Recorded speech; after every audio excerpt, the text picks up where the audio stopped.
Okay, so I've been getting a lot of questions from folks lately. In fact, a lot of emails. Let's make sure that this is on airplane mode. Everything's off. Been getting a lot of emails, several actually, from different places. And it appears as though sauna companies are suggesting that anyone that goes in a sauna, it doesn't matter what EMF meter it is, but they're using their cell phone to shoot the video of the EMF test, that the cell phone is causing the meter to read high, and when in fact their sauna is not causing the EMF. Almost 99.99999% of cases, that is 100% false. The main thing that cell phones give off at any close distance, or I'm sorry, at any long distance, is going to be RF radiation. So in saunas, we're usually checking for magnetic and electric fields, not RF radiation. However, the phone does produce some magnetic and some electric fields. And what I want to show you is that these companies are using this as a way to get out of or make excuses for their sauna being high EMF. And so right now we've got a tri-field TF2, which is an okay meter. It's fine, it's what most people would have in their house. And the cell phone itself is in airplane mode. You should always use it in airplane mode when you're taking videos, doing EMF testing or things like that, so that the phone itself doesn't skew the numbers. But what I want to show you is that even when it does skew the numbers, it's such a minute amount, it's so small, that it cannot possibly make up the difference that people are suggesting. For example, if you buy a sauna and the sauna company says that it's guaranteed to be under 2 milligauss, and you're using your phone to record the video, and it happens to make it go up 0.2, like 0.02 or something like that, milligauss, that is not creating the magnetic field that you're seeing in the sauna. And when the sauna reads 6 or 8 milligauss, the phone, because you have to have it right up next to it for it to influence it, number one. And for number two, you're not going to get more than a 1 or 2 milligauss out of the phone, usually when it's on airplane mode. If you do, it'll just be for a split second, and it's only when you can get the battery really, really close to the sensor. And so if you're taking videos when you're doing the testing in your sauna and the phone is far away from it like this, and it's in airplane mode, it's really, if it does influence the levels at all, it's not going to be a significant amount, enough to skew everything.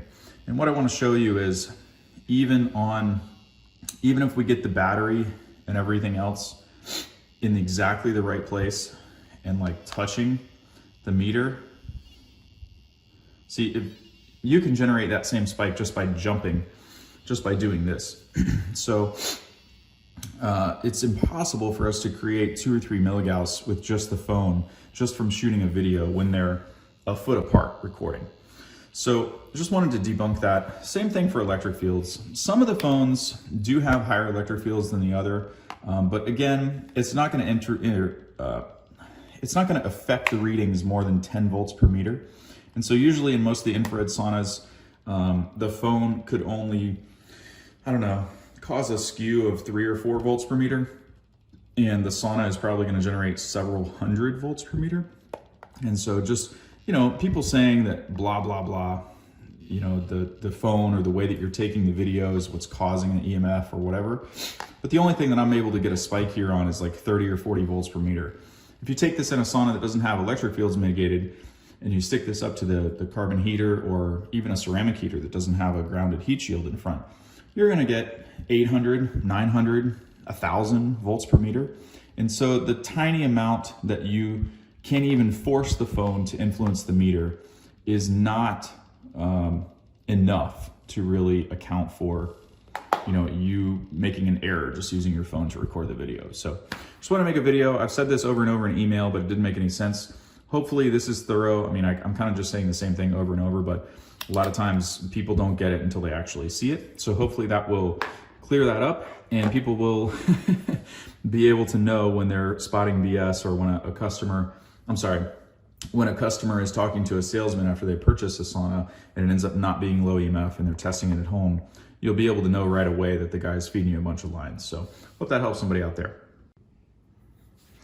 So inevitably there's going to be somebody that says, well, what happens when some people are taking readings and the phone is not in airplane mode or whatever, blah, blah, blah. There is a difference, but it's really just affecting it at super close range, and the RF is affecting it. Again, this is not like the most reliable meter in the world, but you will see a change. You'll see some spikes. You'll see some things here and there, even though in my opinion, that's a misread.